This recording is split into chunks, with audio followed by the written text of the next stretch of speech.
Hello, everybody. Welcome back to another episode of Fast Football and Philosophy with me, Dr. Adam Foxon.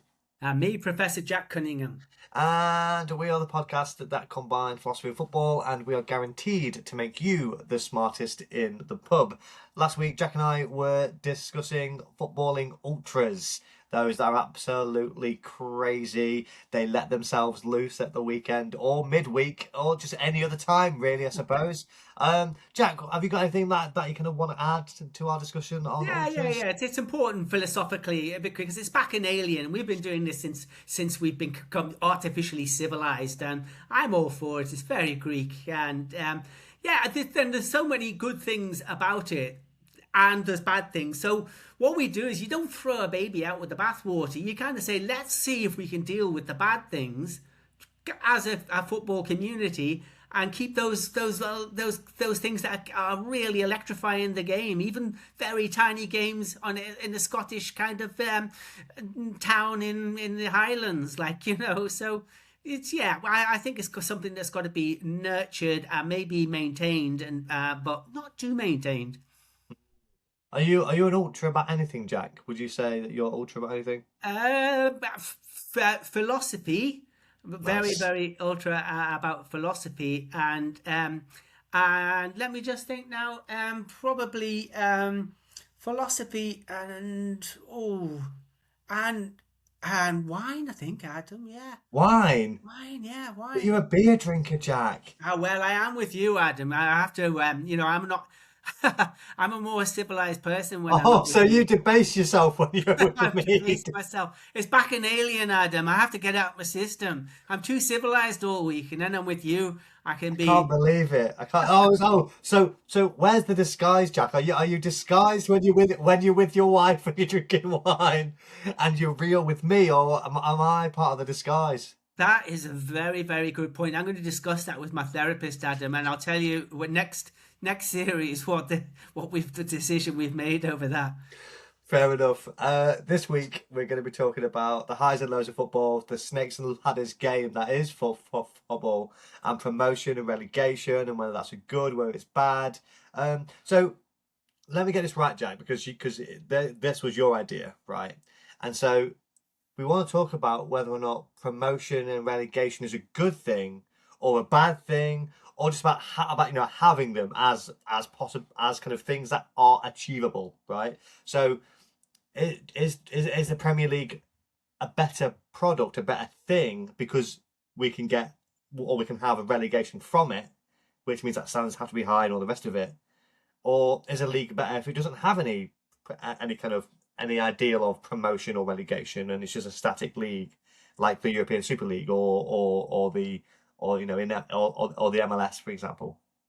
Yeah, and I think that when we were talking about narrative, our conclusion on that was that it is a good thing because it gives a Mm. narrative to the game, and it makes it into a story, and it gives it a beginning and an end and a purpose and all those things. So I want to qualify that this week with looking at a philosophical qualifier to that acceptance that it really is a good thing. If we were playing friendlies twice a week, it wouldn't have the energy and the spark Sure.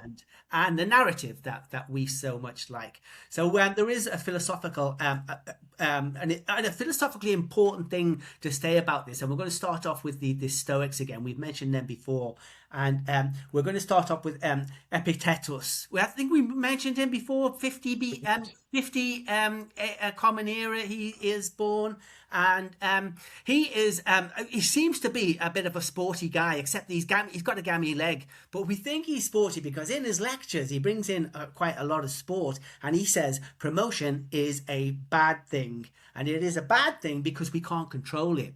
And if we want things we can't control, they are guaranteed to make us unhappy. So he says, no. Promotion is a bad thing, and we should concentrate on other things. And here's the thing, Adam.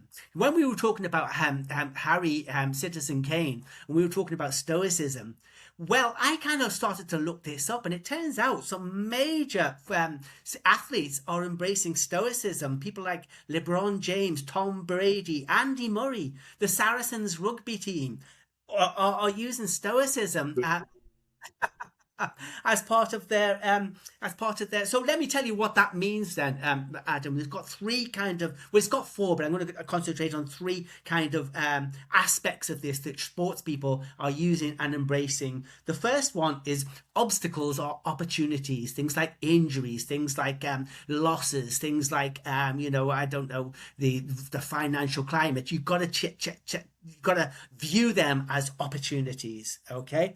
The second one is control the controllable. Okay, so not the referee, not the opposition, not the fans. Control what you can control, and that's very, very that's a stoic thing that if you embrace as an athlete or as a team, it's really, really useful to you in terms of your development.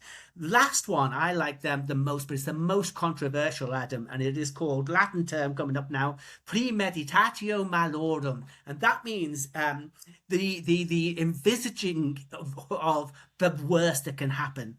Okay, so you envisage the worst that can happen, the greatest fear with an up and coming event, and then you can deal with it, and you don't fear it anymore. So going into the end, you don't fear the actual worst case scenario because you've already dealt with it mentally. Incidentally, this is how when I first went to university, I used to prepare for dating by using maleditio malorum. I visualized the worst that could possibly happen.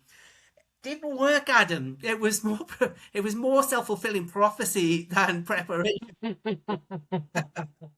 But at least there's a narrative, Jack. At least you can write down your memoirs. I sailed through university as celibate as a monk, Adam. I'm telling you, Stoicism did not help. Anyway, thing is, Adam, and this is really, really interesting. Missing from that list were football teams and football players, right? But I want to put forward a thought I had on this. I think there have been great Stoic football teams. The first one I can think of is 1954, the Mighty Magyars, the Hungarian football team. Listen to this, Adam. Going into the 1954 World Cup, they were on a 4-year not losing streak. In the early stages of that World Cup, they beat Germany 8-3. They also beat Brazil by a ridiculous score that I can't remember now. They stuck 4 goals in against Brazil. They get to the final and they lose against Germany. Fun fact, Adam, that final was in Switzerland in a stadium in Bern. Can you guess what the name of that stadium is? It is the Wankdorf Stadium. Swear to God.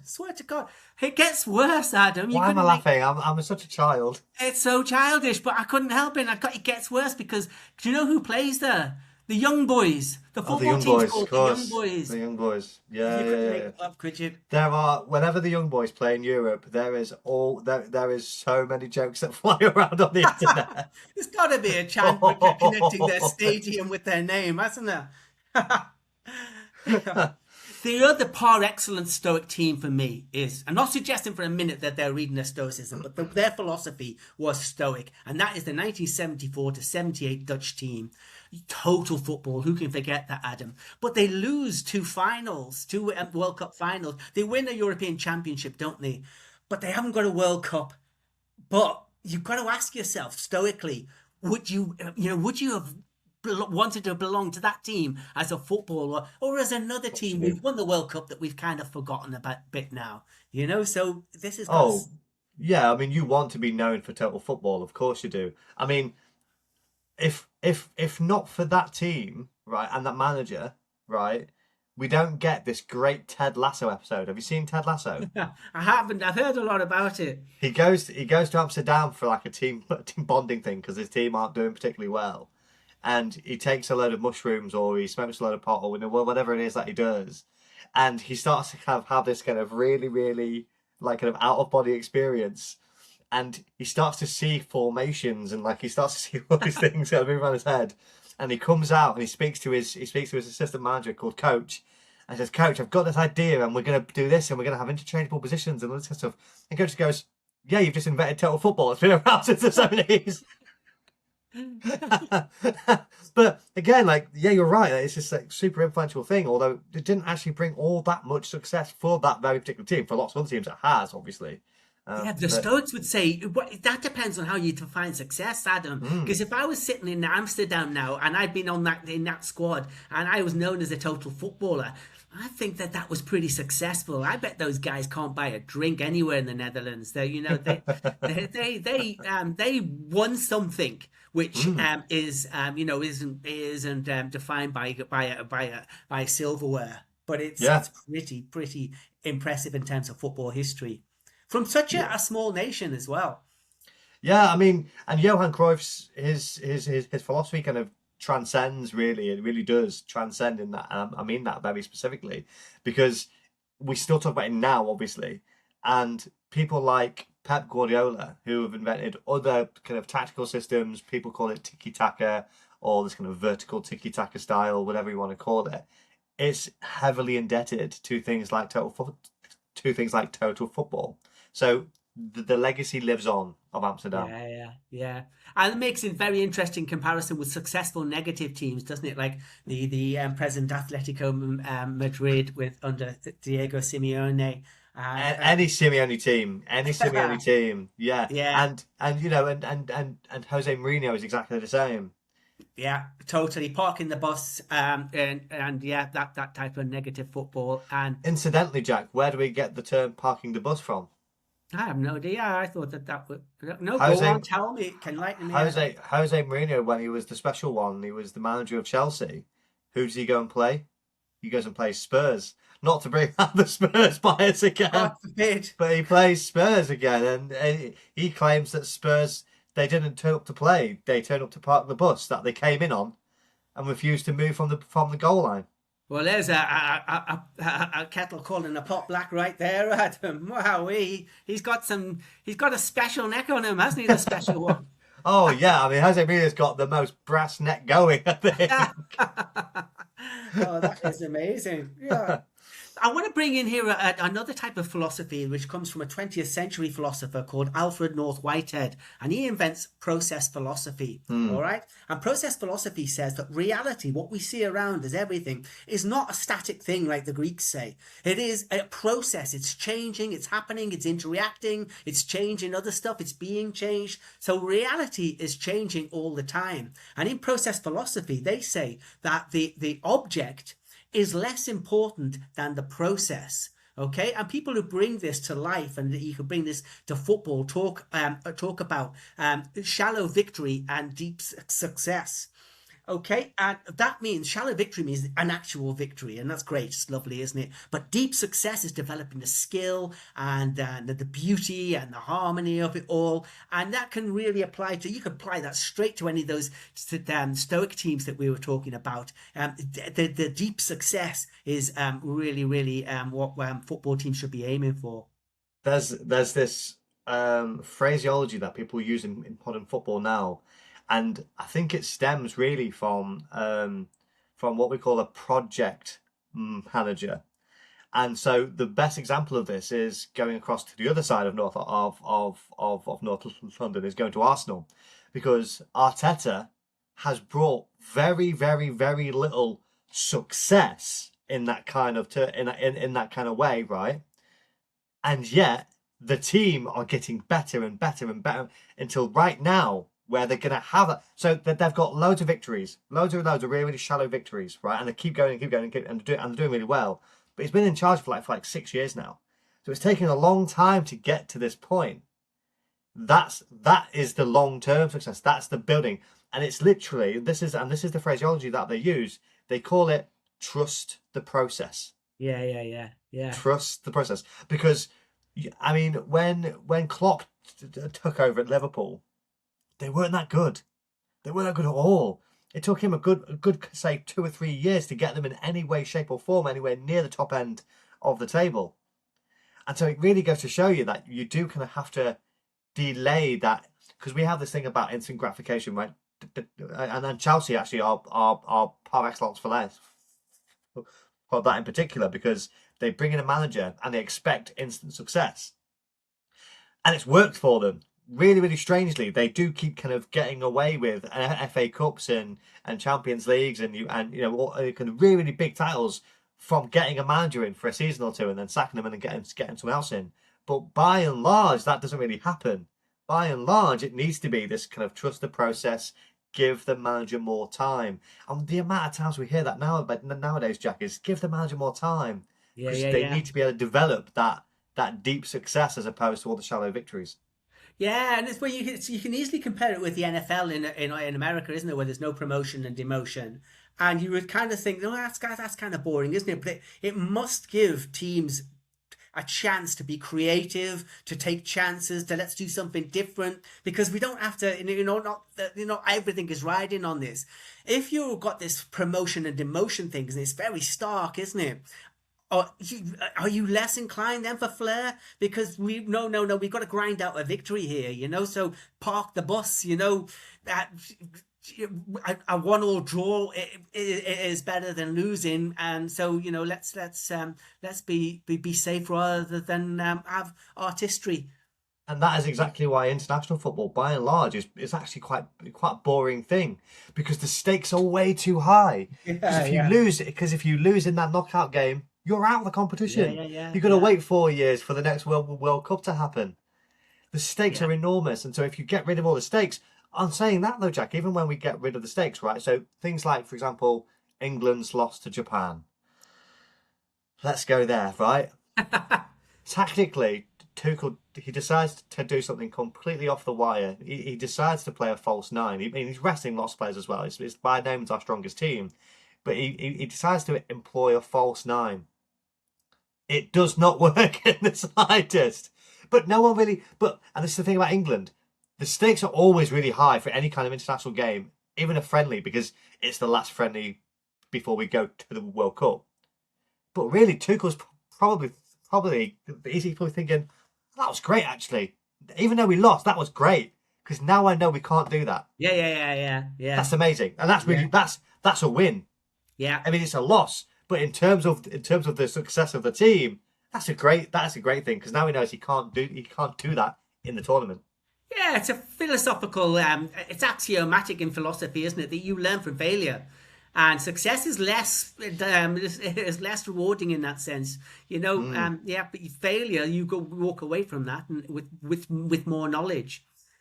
The only thing I would suggest though is that sometimes the threat of serious ramifications, such as a relegation to the championship, say, that has enormous implications for the amount of staff that you can have for livelihoods, and it's the tea ladies. It's very rarely the players, right?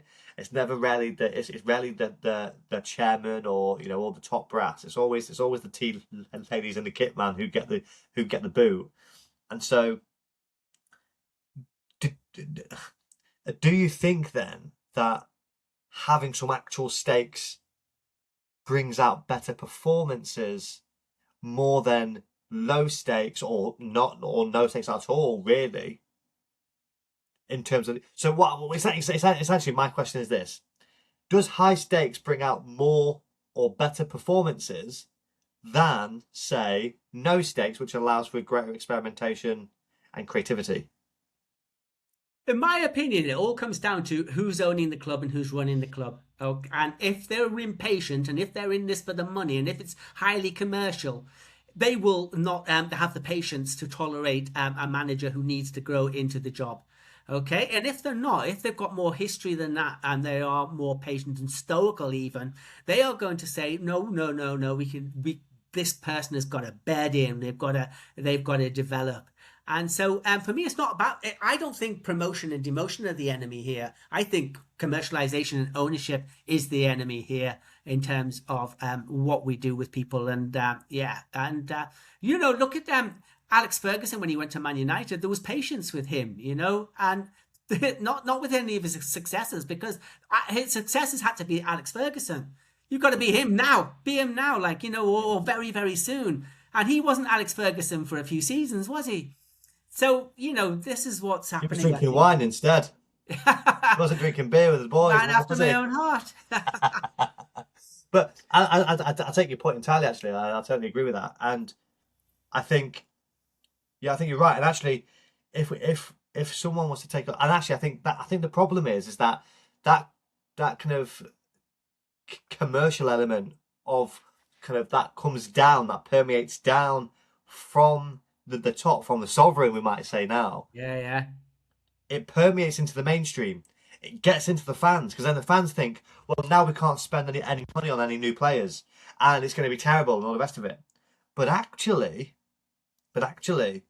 some fans and some experts even might suggest that if a team is doing really, really badly in the Premier League, right, if they're always flirting in and around kind of 15th and below, they're never really getting to 40 points, and they're really, really struggling to stay afloat in the Premier League and be a solid mid-table team.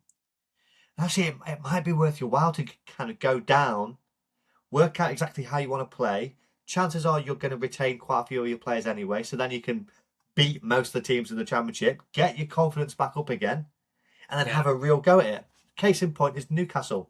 Yeah. So Newcastle get relegated. They bring in Rafa. No, actually, I think Rafa Benitez was already there. I think he just come in. They managed to keep him.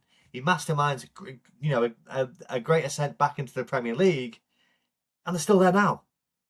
Yeah, I think you're right. Look at there's numerous teams as well that haven't been demoted for a very, very long time. You kind of wonder, has it been good for them? Because they're just, hovering in mediocrity. And so, would it have been better to kind of like, strip them down like you would, a car or something, and soup it up again, like. I think you're probably right. I think if you want to make a car fast, you kind of have to take something away from it, right? You have to take something out, and it's exactly the same as a car. It's exactly the same as a football club. If you want to make it better, sometimes you have to kind of strip things away, and that might cause you to lose in the interim until you start to win again in the future. I think that's a really, really powerful lesson, Jack. Actually, I think that's a really powerful lesson. Finally, Jack, we've actually given a moral, something that philosophy can say and do. I think we've got into way too many theoretical conversations. I don't think we really get into the grips of it. The Moby Dick of the entire series so far. We were chasing that white We've whale. We've been building it for so long. we could never harpoon that white whale. Essentially, this entire season has been one long academic essay. Yeah. We've been building, and we've get lots of claims here, there, and everywhere. And we've finally reached the conclusion, Jack. This is where all the good stuff is. The thesis. This is it. Sometimes you have to lose to win. That's what it is. That's it. That's a true philosopher right there. And actually, it's come right at the right time, Jack, because we are in our final episode of season 2. Can you believe it? Season 2. That's crazy. That is fantastic. I think, just like any good revival after Easter, and we all know about the revivals that happen during Easter. Yeah, we're going to come back even stronger, and we're going to take away from everything now. We're not going to do any more episodes for a little while, but when we come back, it'll be victory after victory after victory, Jack. It'll be deep success and the shallow victories. We're going to have them both, Jack. Season 3 is going to be a belter. Spit down and souped up, Adam. That's what we're going to be. We could try and get some like flames on the bonnet or something. That's what we could do. I'm going to go faster stripes, Adam. I'm going to get. Yeah, there you go. Yeah. So we call it "Go Faster" philosophy. Yeah. That's it. Brilliant. Well, I do need to tell people though. I need people to bear with us, Jack, because I'm going to be putting out some things on our socials. Well, Insta. I'm going to be putting on some really, really good clips of things that we've been discussing, but also some original stuff, because I want to bring back Camus or Cantona. Hiya! I want to bring it back. That wasn't me. It's not me in the jingle, by the way. But I want to bring that back, Jack, because we had some people who really enjoyed that, and I really enjoyed doing that. And I'm not going to tell you when. I'm just going to give you a phone call one day and say, get on, and then you have to come on unprepared, no makeup, and just go for it. How do you feel about that? No makeup will be a stretch for me, Adam, but I'm prepared to do it. For the pod. For the pod. Oh, brilliant. Good. So keep an eye on our Instas. Get in touch with us either through our email address, which is fastfootballandphilosophy@gmail.com. You can send us a DM on Insta. You can comment on on this episode on Spotify, on Apple Music, on Amazon Podcasts, YouTube, wherever you see us, you can comment and get in touch. And we'd really like to hear from you, especially in this interim period where we're going to be focusing on the socials. So it's time to enjoy the sun, Jack, I think.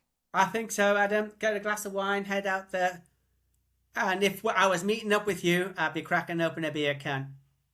Good. That's what I'll be doing. I'll be cracking open a beer can. Unfortunately, because it's still Lent, I'm going to be on the Guinness Zero, but only until this evening, Jack. Oh, yeah. Hey, wait. Only No, till I'm this talking evening. about cracking open the wine. It's Good Friday, Adam. I can't be doing that. You can't be doing that.